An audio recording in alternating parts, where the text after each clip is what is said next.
Good morning, YouTube.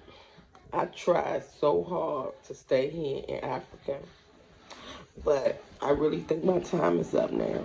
I've had enough. I cannot afford to live here. I feel Welcome back to the channel. It's your man, King Anan. And on today's video, I'm going to review this video that I actually just came across. I can't believe that I hadn't come across this video before. If you're watching my channel for the first time, I go by the name of King Anan, and I create content about Ghana, visiting Ghana, and possibly moving to Ghana. I just recently came back from Ghana myself just a couple of months ago, so I'm just getting back settled into things. Please make sure that you like, subscribe to the channel, and make sure you click the notification bell if you want to see more content just like this. I feel broke and I feel poor in Africa. I feel like I'm gonna be out there selling some shit soon because this ain't making no sense to me. I pay $130 a day to drive around in a truck. I pay $100 a day to live in a 2-bedroom and the 6 of us with no hot water, no stove, no refrigerator. The refrigerator broke. Then on top of that, I got lizards crawling in the bed with me. I live in America in a mansion, and we don't have to put no water on the stove. We got steady hot water, steady electricity, and the only time our electricity get cut off is when we don't pay the bill. And we got it so good now, we got prepaid electricity, so if we forget to pay the bill, we put some money on that prepaid thing and it comes right back on in 2 minutes. In less than 2 minutes. This shit right here didn't come on for 14 hours yesterday. I can't deal. I love the people. Don't get me wrong, when I'm outside, I'm having fun. I love people, but when I come back to reality, when you come back home, home is where the heart is, right? When you come back home, you're supposed to feel comfortable, you're supposed to be happy. I'm not happy. Every house I look for, the house is expensive as hell. Oh my God.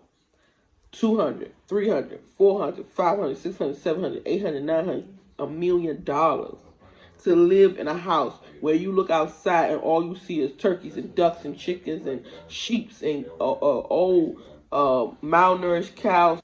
I didn't even pay that much for my house in America. And everybody I talk to is saying the same thing. Oh, this house is $500,000. Oh, this house is $200,000. This house is $300,000. I'm like, I can't afford to live here. I cannot. I paid $100,000 for my house and a good ass. All right, first and foremost, I don't know what kind of expectations some travelers have or some folks who might want to live in a place like Accra, Ghana, but Accra is a metropolitan city just like anywhere else in the world, just like New York or Washington, D.C., Los Angeles, California, Paris, London. It's going to be expensive, just like anywhere else. It's going to be expensive. So if your dollars don't match what the prices that are being asked for real estate, then you probably might not want to live in Accra. You might want to live in a place like Cape Coast or Second Takoradi, but Accra is just not going to be a match for you. Or you might want to live outside Accra because it's getting expensive. It's a concrete jungle. It's just like any other capital city in the world. Community. But y'all, I'd rather go back to America and deal with the racism in America before I sit here in Africa and deal with the bullshit bribery, the bullshit fraud, the bullshit scams, the bullshit too expensive, the bullshit not having no snacks, the bullshit not having no food, the bullshit electricity, the bullshit hot water, the bullshit what's that shit called that be coming down? The bullshit animals, it's scorpions outside the house, it's big ass spiders, it's big ass lizards, colorful lizards you ain't never seen before, all in the fucking room with you, sleeping with you.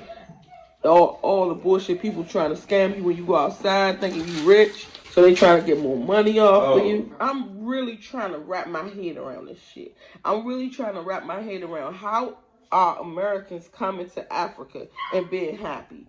Please comment down below, because for me, I'm ready to go. And I always used to say, if it's up to me, it will be. And I'm going to go out to Africa and make shit happen. No, I don't want to. I want to take my businesses back to America. I want to open up shop back in America, open up my dentist office, and all the stuff that I was going to do out here in America. Because I was basically telling everybody what they will experience when they come to the motherland. So, for the people who need to study or research, or for the people who looking to find some people abroad that they need to ask questions and talk to about what they need to do when they get here, we basically telling them, and we keeping it raw and unfiltered, uncut. So you have everybody talking about, oh, the motherland is beautiful. It is a beautiful place, but you gotta know reality when you get here. Reality has to set in. So I'm basically telling them, look, when you come here, don't think it's gonna be a parade for you, because it's not. Don't think that it's going to be snacks and it's going to be the same thing in America, because it's not. That electricity that you used to being on all day, it's not going to be none of that. I already knew that the electricity gets cut off all the time. I see the Bag family. I seen our Kathy. I seen all of them experiencing electrical outages. I already had set forth and looked up some places where when I get here, I can buy solar panels for my house, because I knew the electricity wasn't going to be good. I already knew all this stuff. I was just telling people because it's people out here that don't know. And so you need to know. So I'm telling you, get ready, because it's going to get rough. It's not easy. And yes, I am in Accra, and I knew that Accra was the most expensive place, and I knew it was the most developed as well. I wanted to be in a developed place. But at the end of the day, don't shit me.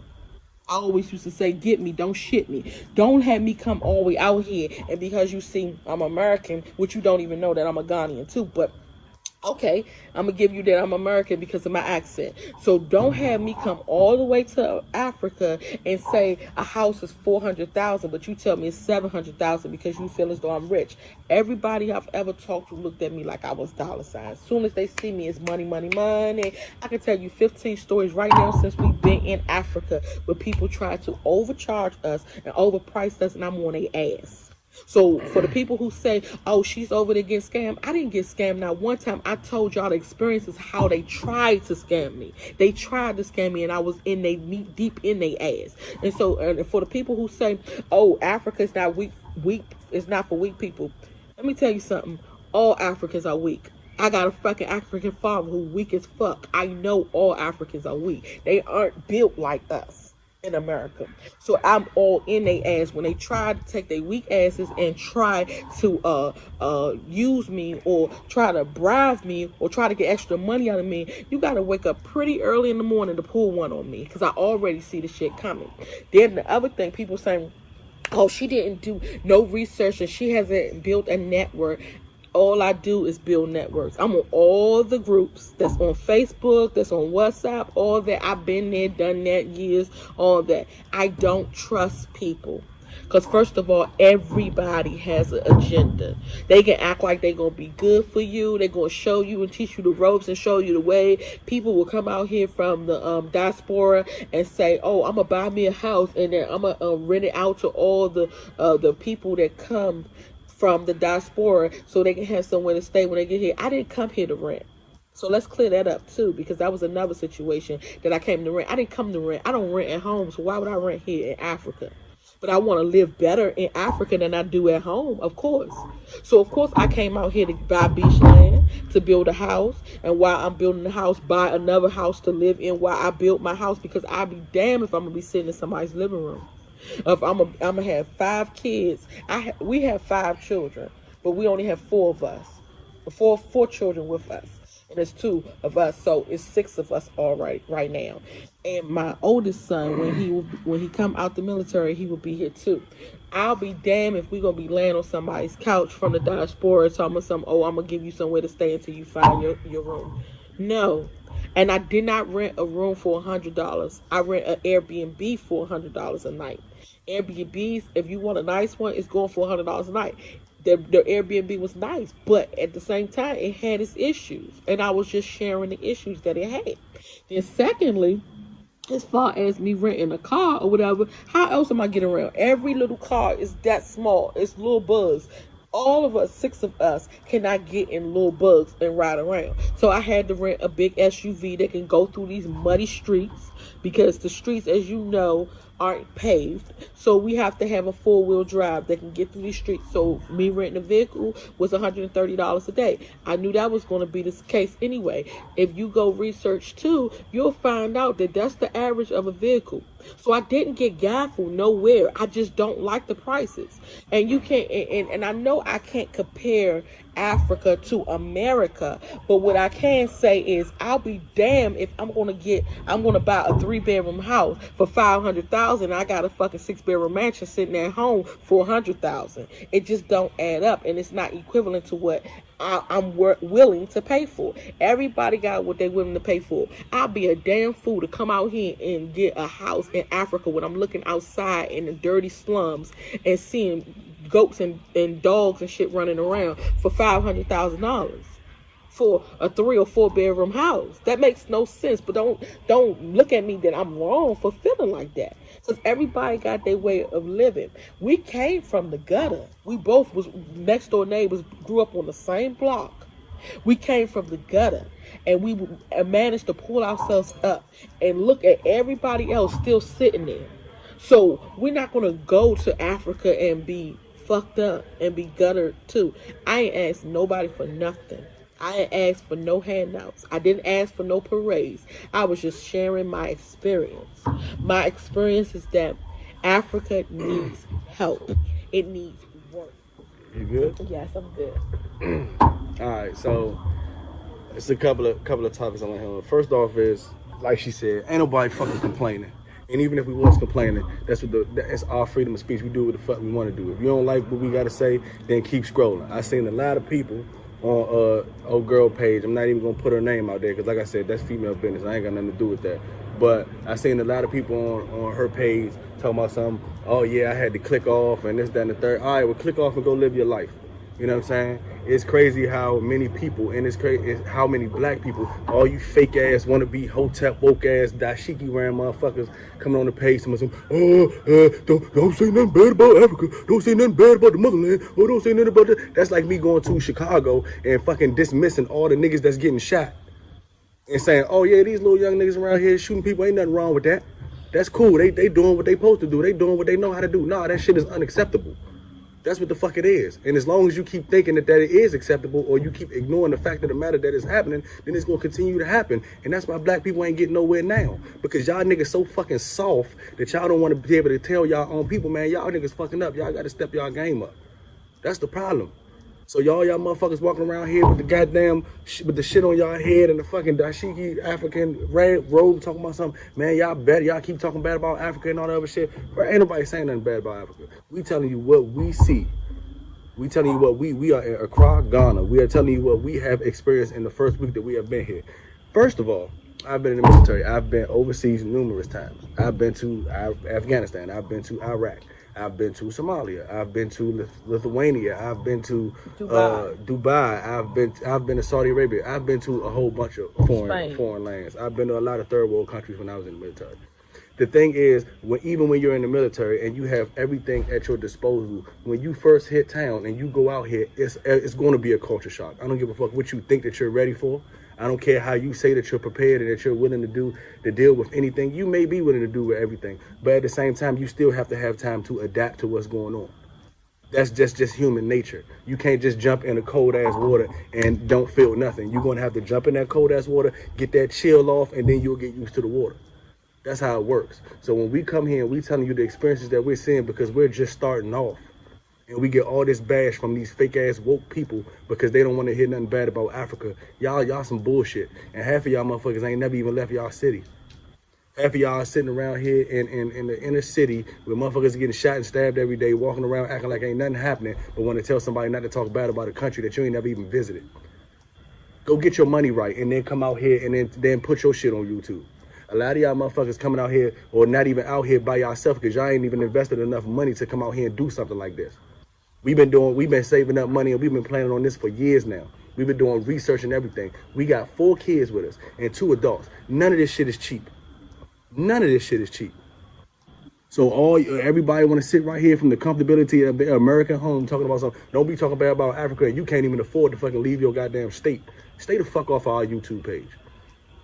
That's what y'all need to do. Because we over here, we doing what we got to do. We invested our money, we paid our costs. So now we over here and we telling you exactly what we see. We not saying that that's the whole Accra. We not saying that's the whole Ghana. We not saying that's the whole Africa. We not saying that that's everybody. We are telling you the experiences that we saw. Just the other day, I went into the store to go get a plug, and I put this in one of my other videos. I read the plug because I'm always reading everything because I know the mentality of people. It's not Ghana, it's not Accra, it's not Africa, it's people in general. Anytime that anybody can get an advantage over you, especially when it comes to money, they're going to attempt to do it. So I know that. So don't for any minute think that I'm saying, oh, it's specifically Africans or specifically Ghanaians or people that are in Accra. No, it's people in general. That's just how it works. That's how the world works. It's a dog-eat-dog world out here. The world is beautiful. It's the people that's in it that's fucking it up. Okay, I think I've seen enough. But basically, I just wanted to make this video to create a conversation because a lot of people have false expectations when traveling to a place like Accra or traveling anywhere in Africa. It's not going to be all the same. You're going to experience different things. Yes, there are going to be some times when you're uncomfortable because it's a different culture. You know, when you go to a different culture, you're going to be experiencing different things. Okay, you can complain until the cows come home, but things are not just going to change that quickly. So while some people see problems, others see opportunities. White people came long time ago. They came to Africa, and instead of seeing problems, they saw Africa had resources. And unfortunately, they took those resources out of the country and made America and other places in the Western world what it is today. The Chinese are there right now. There are other people, other foreigners coming to different places in Africa and still seeing resources. So as a Black American, you can complain all day, all night, but it's up to you to turn those problems that you complain about into opportunities to make things better for you, your family, and the complete Black life family as a whole. All right. So comment down below if you agree or disagree with me. But this is your man, King Anand. If you'd like to see more content like this, like, subscribe to the channel, and click the notification bell so you don't miss a thing. All right. I'll see you on the next video.